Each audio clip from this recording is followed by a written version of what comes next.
खबर शामिल करेंगे। Opposition leader Sindh assembly Ali Khurshidi का सहाफ़ी इम्तियाज़ मीर के इंतकाल पर गहरे दुख और अफसोस का इजहार। इम्तियाज़ मीर बहादुर और अवाम दोस्त सहाफ़ी थे, हमेशा हक और सच के साथ खड़े रहे। हुकूमत की जिम्मेदारी है कि इम्तियाज़ मीर पर हमले के जिम्मेदारों को फौरी तौर पर गिरफ्तार करे। सिंध हुकूमत सहाफ़ियों के तहफ़्फ़ुज़ में नाकाम हो चुकी है। इम्तियाज़ मीर पर हमला आज़ादी सहाफ़त पर बराह रास्त हमला है। दुख की घड़ी में मरहूम के अहले खाना और सहाफ़ती बरादरी के साथ हैं। अल्लाह ताला इम्तियाज़ मीर को जन्नतुल फिरदौस में जगह दे और लवाहिकीन को सब्र जमील अता करे।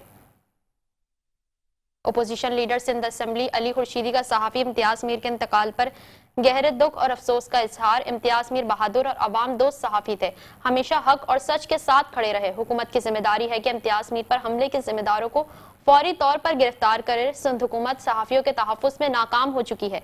इम्तियाज़ मीर पर हमला आज़ादी सहाफ़त पर बराह रास्त हमला है। दुख की घड़ी में मरहूम के अहले खाना और सहाफ़ी बरादरी के साथ हैं। अल्लाह ताला इम्तियाज़ मीर को जन्नतुल फिरदौस में जगह दे और लवाहिकीन को सब्र जमील अता करे।